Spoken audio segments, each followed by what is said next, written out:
Hello everyone, कैसे हैं आप सभी लोग। मेरा नाम है Mayank Maheshwari and welcome back to our YouTube channel. आज हम बात करने वाले हैं about ABC analysis of paper number 3। तो अभी आप सभी लोगों के सीए फाउंडेशन के पेपर नज़दीक आ रहे हैं और हमें पता होना चाहिए कि हम किन चैप्टर्स को प्रायोरिटी दें, ठीक है ना, किन चैप्टर्स को पहले करें और किन चैप्टर्स को हम थोड़ा बाद के लिए छोड़ सकते हैं। तो इस वीडियो में वही हम बात करने वाले हैं। एबीसी एनालिसिस के अंदर जो कैटेगरी ए होगी वो होगी मोस्ट इंपॉर्टेंट चैप्टर्स जो आप किसी हालत में छोड़ के नहीं जा सकते। कैटेगरी बी होगी वो चैप्टर्स जो कम टाइम लेते हैं एंड वेटेज ठीक ठीक कैरी करते हैं। एंड कैटेगरी सी होगी वो चैप्टर्स जो ज़्यादा टाइम लेते हैं एंड वेटेज कम या फिर ठीक ठीक कैरी करते हैं।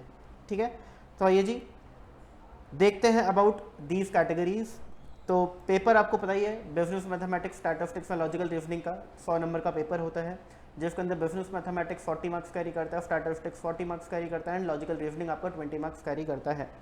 तो यहाँ पर मैंने कैटेगरी ए के अंदर क्या डाला है, less time but high weightage chapters. Less time and high weightage chapters, ये वो चैप्टर्स है जो कंपैरेटिवली कम टाइम लेंगे और वेटेज आपको ज़्यादा देंगे। तो इस कैटेगरी में सबसे पहले चैप्टर आता है बिजनेस मैथमेटिक्स का टाइम वैल्यू ऑफ मनी।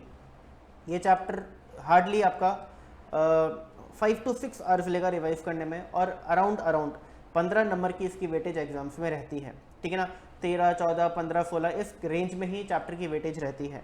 तो आपको कम टाइम देना है, अराउंड 4 to 5 आवर्स। आप मैराथन वीडियोस भी रेफर कर सकते हैं जो यूट्यूब पर हमारे चैनल पर पड़ी हुई हैं, और अराउंड वही 4 to 5 आवर्स की मैराथन वीडियो आपका पूरा चैप्टर रिवाइज हो जाएगा एंड आपके 14 से 15 नंबर आराम से आप स्कोर कर पाएंगे। फिर दूसरे नंबर पर जो चैप्टर आता है वो है statistical description of data and measures of central tendency and dispersion. ये स्टैटिस्टिक्स के चैप्टर हैं स्टार्टिंग वाले। ये आपका पहला चैप्टर है स्टैटिस्टिक्स का, ठीक है ना, ये आपका दूसरा चैप्टर है स्टैटिस्टिक्स का। अच्छा, मेरी बुक जो लोग रेफ़र करते हैं, जो लोगों ने मुझसे पढ़ा है, मेरी बुक के अंदर ये 3 अलग अलग चैप्टर्स हैं। Chapter number 1 is statistical description of data, chapter number 2 is measures of central tendency and chapter number 3 is measures of dispersion. तो तीनों ही चैप्टर जो मेरी बुक में है ये काफ़ी इंपॉर्टेंट चैप्टर्स हैं और ये भी काफ़ी हाई वेटेज कैरी करते हैं। अगर आप इन 3 चैप्टर्स को कर दे तो आपके मोर देन 20 मार्क्स आराम से कवर हो जाएंगे और इन 3 चैप्टर्स को करने में हार्डली 3 to 4 आवर्स लगते हैं, यानी टाइम वैल्यू ऑफ मनी जितना टाइम लेते हैं उससे भी कम टाइम लेते हैं चैप्टर्स। ठीक है ना, पहला चैप्टर आपका थ्योरी चैप्टर है, इसके अंदर आपको पूरा रीड करना है, चीज़ों को समझना है। मैंने आपको ऑलरेडी क्लास में बहुत डिटेल में कवर कराया है, हर एक चीज़ को समझाया है। ठीक है ना, measures of central tendency property based chapter है, इसके अंदर properties, mean, median, mode, geometric mean, harmonic mean, इन सब की प्रॉपर्टीज़ कर लो बहुत अच्छे से, सबसे ज़्यादा मार्क्स वहीं से आपके आएंगे। और मेजर्स ऑफ डिस्पर्जन में भी प्रॉपर्टीज़ काफ़ी इंपॉर्टेंट हैं, स्पेशली स्टैंडर्ड डेविएशन की। और इसके अलावा जो मेजर्स ऑफ डिस्पर्जन में कॉमन प्रॉपर्टीज़ हैं, change of origin and scale की, वो भी काफ़ी ज़्यादा इंपॉर्टेंट है, वो भी आप अच्छे से कर लीजिए। तो अगेन 4 आवर्स के आसपास आपको लगेंगे और आपका ये वाला पार्ट भी अच्छे से रिवाइज हो जाएगा।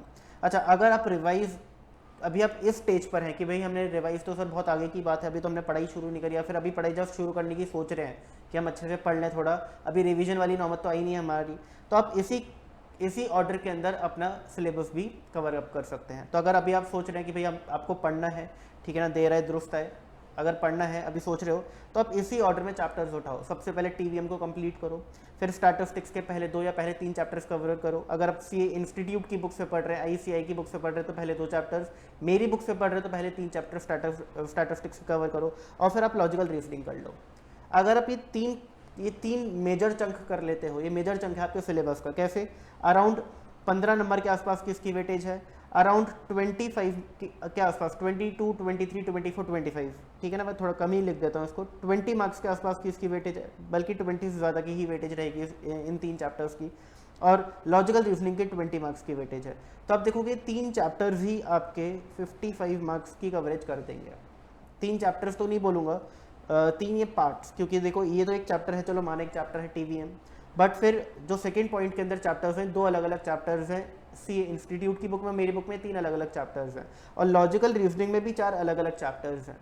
बट हाँ, अगर आप एक दिन अच्छे से लगा करके रिवाइज करते हैं तो एक पूरा का पूरा मेजर चंक कंप्लीट हो सकता है। टीवीएम पहले 3 चैप्टर स्टैटिस्टिक्स के एंड लॉजिकल रीजनिंग, एक दिन मोर देन सफिशिएंट अच्छे से रिवाइज करने को। बट एक दिन मैं तब बोलता हूँ जब आप एक दिन में कम से कम 14 to 15 आवर्स लगाते हो पढ़ाई करने में, यानी ये 3 चैप्टर्स इतने टाइम ले जाएंगे आप लोगों का। ठीक है ना, लॉजिकल रीजनिंग आपको पता ही है कितना इजी है, इजी टू स्कोर है, थोड़े क्वेश्चंस प्रैक्टिस करो, आराम से इसमें नंबर आते हैं। फिर आ जाते हैं हम कैटेगरी बी के ऊपर। कैटेगरी क्या है, मॉडरेट टाइम लेगा आप लोगों का और मॉडरेट टू लो वेटेज है। देखो टाइम मॉडरेट ले रहा है, बहुत ज़्यादा नहीं ले रहा, बहुत ज़्यादा कम नहीं ले रहा है, ठीक टाइम ले रहा है और वेटेज भी आपको मॉडरेट ही मिल रही है। अब देखो आपको अब है ना हाई वेटेज वाले चैप्टर्स दिखेंगे नहीं, क्योंकि हाई वेटेज वाले चैप्टर्स कैटेगरी ए में चले गए, ठीक है ना। आपको पता है बिजनेस मैथमेटिक्स में एक ही चैप्टर है जो सबसे ज़्यादा इंपॉर्टेंट है, टीवीएम, उसी की सबसे ज़्यादा वेटेज है। बाकी सभी चैप्टर 2 से 4, 2 से 4, 2 से 4 या मैक्स टू मैक्स 5 नंबर की वेटेज कैरी करता है। 5 से ज़्यादा कोई चैप्टर वेटेज कैरी नहीं करता बिजनेस मैथमेटिक्स में। और इसी तरीके से स्टैटिस्टिक्स में भी सेम हाल है भाई, पर ठीक है ना। जितने भी चैप्टर्स बच गए उनकी वेटेज 4 to 5 मार्क्स है हाईएस्ट। और लॉजिकल रीजनिंग तो पूरा ही हमने कवर कर लिया 20 नंबर का। अब जितने भी चैप्टर्स बच गए हैं उन सभी की वेटेज फ्रॉम 2 to 5 मार्क्स की ही रह जाती है, ठीक है ना। एग्जाम में इतने ही वेटेज आपको दिखेगी, तो हम ये नहीं बोल सकते कि बहुत हाई वेटेज वाले चैप्टर सब बचे हैं वो कवर अप हो गए। तो सारे मॉडरेट टू लो वेटेज वाले चैप्टर्स बचे हैं। अब देखो मॉडरेट और लो में भी क्या फ़र्क है, लो यानी कि 2 नंबर और मॉडरेट यानी कि 4 से 5 नंबर, ठीक है ना। तो सेट्स रिलेशन फंक्शन एक चैप्टर कर लो आप, बहुत कम टाइम लेता है, इसमें भी सेट्स वाला पार्ट अच्छे से कर लो एक बार को। अगर आपको रिलेशंस एंड फंक्शन समझ नहीं आया या फिर बहुत मुश्किल लगता है तो आप उसको स्किप भी कर सकते हो, ठीक है। क्लास में मैंने डिटेल में तीनों चीज़ कवर करवाई थी, अगर आपने मुझसे पढ़ाई की है तो आप ये तीनों चीज़ मिस करके नहीं जा सकते, ठीक है ना, आपको अलाउड ही नहीं है भाई। फिर इक्वेशंस जो है, इक्वेशंस एक ईजी चैप्टर है, ऑल दो स्कूल लेवल पे भी पढ़ा होता है तो बहुत ईजी हो जाता है, ठीक है ना, ये आप करके जा सकते हो। अब ये बहुत ही कम टाइम लेगा आप लोगों का और ठीक ठीक वेटेज 2 से 3 नंबर का आता है। लो वेटेज की कैटेगरी में इस चैप्टर को मैं रखूंगा। Same goes for sequence in series, आप लोगों ने स्कूल लेवल पे 10th क्लास में पढ़ा है। अगेन 2 से 3 नंबर की इसकी वेटेज रहेगी, जल्दी हो जाएगा क्योंकि ये चैप्टर्स आपने ऑलरेडी कर रखे तो उसमें बहुत ज़्यादा टाइम कंज्यूम नहीं होता। फिर ratio proportion logarithms indices, again come time लेते हैं। प्रॉपर्टीज एक बार देख लो, बाकी तो जितनी प्रैक्टिस आप लोगों ने कर ली इन चैप्टर्स को उतना अच्छा है भाई, प्रैक्टिस नहीं करिए तो दिक्कत वाली बात है। बट इन चैप्टर्स में आपको क्या करना है, अगर रिवाइज कर रहे हो तो सिर्फ एक बार फॉर्मूलाज एंड प्रॉपर्टीज़ को गो थ्रू करना है। क्वेश्चन कुछ ट्राई कर लिए जो आप लोगों को लगता था कि क्लास में थोड़े मुश्किल क्वेश्चन थे उनको आपने सर्कल कर लिया होगा, आप उनको ट्राई कर लो, हो जाएगा, ठीक है ना।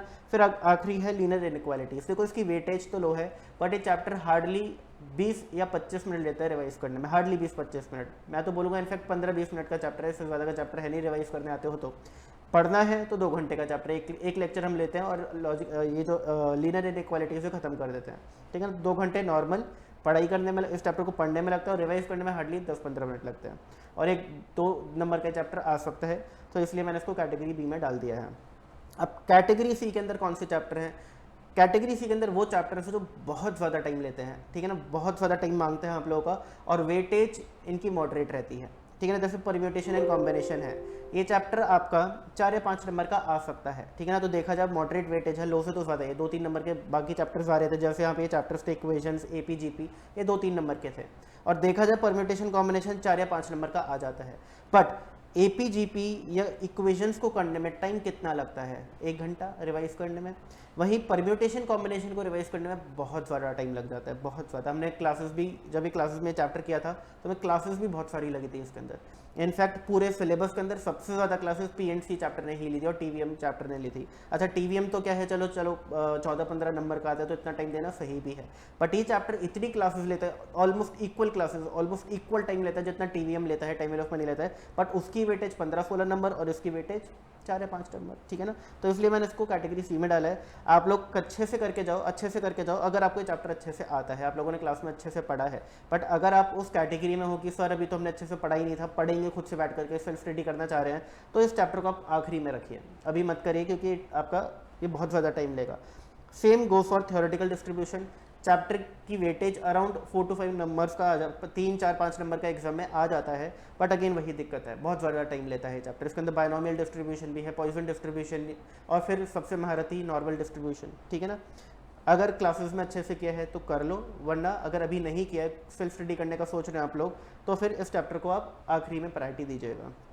और फिर आ गए बाकी के चैप्टर्स, ठीक है ना। बाकी के जितने भी चैप्टर्स यहाँ पे नहीं हो सारे कैटेगरी सी के अंदर ही फॉल करते हैं, क्लियर है। तो ये आपका पूरा ABC एनालिसिस है। अगर आप लोग रिवाइज कर रहे हैं तो इसी फ्लो में आप सबसे पहले कैटेगरी ए के चैप्टर्स को रिवाइज करिए, फिर कैटेगरी बी, फिर कैटेगरी सी चैप्टर्स को। अगर आप लोग अभी रिवाइज करने वाली स्टेज अभी आएगी, अभी तो सिर्फ पढ़ना स्टार्ट करना है कि सर पढ़ना तो शुरू करें, 1 महीना बचा है, ऑलमोस्ट 1 महीना भी नहीं बचा देखा जाए तो इन दैट केस अगर आप पढ़ना चाहते हैं तो भी सेम पैटर्न आप फॉलो करें। सबसे पहले कैटेगरी ए के चैप्टर्स अच्छे से कर लो। अगर आपने यही चैप्टर अच्छे से कर लिए, अच्छे से मतलब कि कोई भी क्वेश्चन है आप अटेम्प्ट कर सकते हो और सही आंसर लेकर के आ सकते हो, तो फिर आपके 55 नंबर तो यही है। चलो कुछ 1-2 क्वेश्चन में मुश्किल आ गए, 50 नंबर आ जाएंगे भाई, ठीक है ना। तो ये चैप्टर सबसे इंपॉर्टेंट है। बाकी कुछ इंपॉर्टेंट पॉइंट मैं डिस्कस कर लेता हूँ, स्ट्रैटेजी डिस्कस कर, एबीसी एनालिसिस के साथ कुछ स्ट्रैटेजी भी है, ये भी आप देख लिए। How to study, marathon videos हैं, देख लो भाई, ठीक है ना। मैराथन वीडियोस के अंदर 70 मार्क्स से ज़्यादा की कवरेज कर रखी है। मैराथन वीडियोस आपको हमारे चैनल पे दिख जाएंगे, 4 मैराथन वीडियोस है मैथमेटिक्स के, उन चारों को देखो अच्छे से, ठीक है ना। अराउंड 30 आवर्स के वो हैं, 30 से कम के ही हैं, अराउंड 30 आवर्स के हैं। आपको 70 मार्क्स के आसपास की कवरेज वहाँ से हो जाती है। तो अब 30 आवर्स यानी कि अगर आप एक दिन में 10 घंटे पढ़ते हो तो 3 दिन में आपके चैप्टर्स हो जाएंगे कंप्लीट मैराथन वीडियो से, और आप 70 मार्क्स की कवरेज कर लोगे। Which MCQ question to practice if you have less time, कौन से क्वेश्चंस प्रैक्टिस करें अगर कम टाइम है तो भाई जो इंपॉर्टेंट क्वेश्चंस हैं, जो बुक के अंदर मेरे क्वेश्चंस हैं, आप लोगों को मैंने स्टार्टिंग से क्लास में बताया था कि भाई आप जब भी कोई क्वेश्चन करते हो तो एक तो होता है आपको देख के लगता है तो हो जाएगा, और हो भी जाता है, ठीक है ना। और आपको लगता है कि फ्यूचर में भी क्वेश्चन कभी मुझे दिख गया मैं आराम से कर लूँगा या कर लूँगी, तो उन क्वेश्चंस को आपको रिवाइज करने की ज़रूरत ही नहीं है, क्योंकि आप उनमें कॉन्फिडेंट हो। उन क्वेश्चंस को करो जो क्लासेस में आपको लगातार अरे सर एकदम दिमाग घूम गया इस क्वेश्चन को करने में, तो एकदम अजीब, मतलब इसमें कुछ तो नया सीखा हम लोगों ने, ठीक है। और एक क्वेश्चन आगे आ गया तो हो सकता है कि मुझसे ना हो, तो उस टाइप के क्वेश्चंस आप लोगों ने पिक किए होंगे। मैंने आपको क्लासेस में भी बताया था कि इस टाइप के क्वेश्चंस को आप अलग से हाईलाइट कर लिया करें, यहाँ कि आगे चल के जब रिवाइज करें तो सारे क्वेश्चंस ना करने पड़े बुक के, सिर्फ वो क्वेश्चंस करें जो हाईलाइटेड हैं, जो इंपॉर्टेंट है, जो आपको लगता है कि आपके लिए थोड़े मुश्किल हैं, थोड़े ट्रिकी हैं, ठीक है। देखो ये हर किसी के लिए एक अलग चीज़ होती है, मतलब MCQ कौन से प्रैक्टिस करो। देखो क्या होता है, कुछ बच्चे हैं जिनको एक मुश्किल क्वेश्चन बहुत ईजी लगा और उनको लगता है आगे कभी भी 1 साल बाद मुझसे कोई पूछ लेगा मैं इसका आंसर दे दूंगा, तो हालांकि वो मुश्किल क्वेश्चन था बट उस बच्चे के लिए तो आसान है, तो उसको उन क्वेश्चन पर टाइम वेस्ट करने की, रिवाइज करने की ज़रूरत नहीं है।